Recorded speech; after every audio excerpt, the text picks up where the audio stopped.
अस्सलाम वालेकुम दोस्तों, मैं हूं रिजवान और आज हम बना रहे हैं मटन टैलो, यानी कि बकरे की चर्बी से हम घी तैयार करेंगे। जी हाँ, जैसे कि मैंने पिछली वीडियो में बताया था, वही घी जो रेस्टोरेंट वाले शनिवारी कढ़ाई या सिंपल कढ़ाई या चरसी कढ़ाई वगैरह में एक्स्ट्रा टेस्ट के लिए इस्तेमाल करते हैं। इसी की वजह से इनका टेस्ट जो है वो सबसे अलग होता है।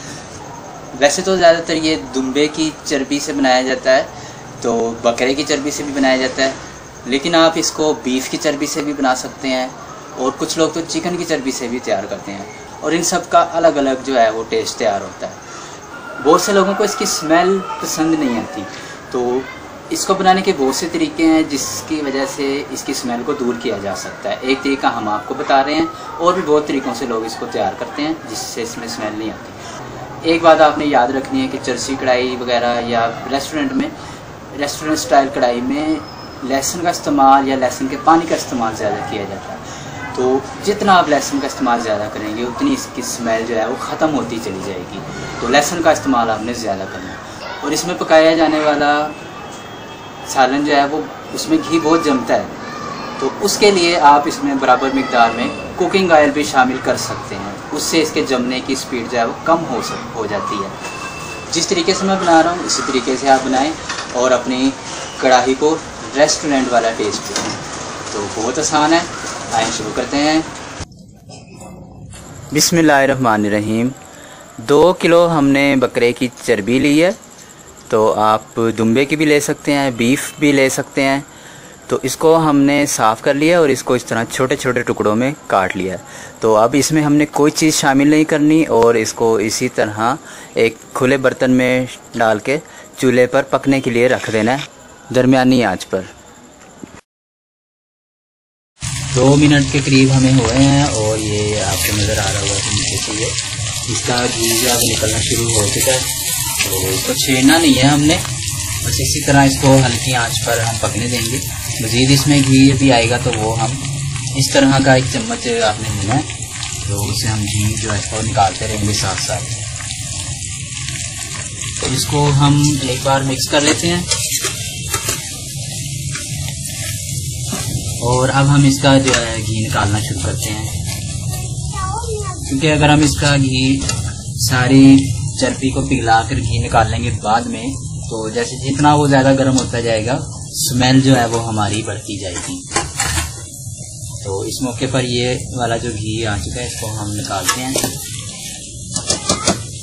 इस तरह का एक बाउल ले लें और ये चम्मच, इस तरह हम इसका घी निकाल लेंगे।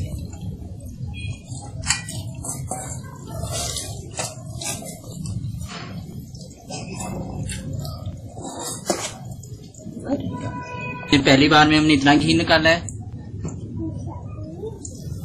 और अब इसमें से मजीद कुछ निकलेगा। और वो घी हमने इसलिए निकाला है कि अगर वो घी इसी में रहता तो जितनी ये ज़्यादा पकती है उतनी ये इसमें से स्मेल जो है वो तेज़ होती है इसकी।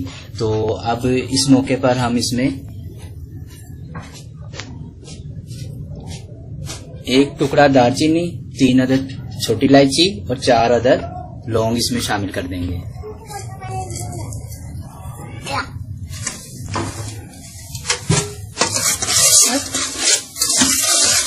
और मजीद इसको पकने देते हैं ताकि इसका मजीद घी निकल आए। ये मजीद घी निकल आया है, इसको भी हम निकाल लेते हैं। इसी तरह साथ साथ ही हमने निकालना है, जैसे घी जमा हो तो हमने इसको निकाल देना है। ये जितना पकता जाएगा उतनी इसमें से स्मेल ज्यादा बढ़ती जाएगी। हमारा घी जितना निकल सकता था निकल गया, मजीद इसको ना निकालें, बस ये काफी है। अब इसमें जो है हम वो भी निकाल लेंगे। ये हमने घी सारा निकाल लिया, तो अब हम इसकी सफाई करेंगे। एक मलमल का कपड़ा ले लें,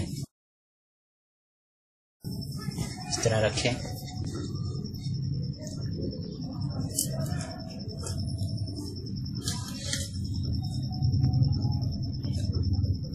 इसके साथ हम आराम से अपना घी जो है वो साफ कर लेंगे।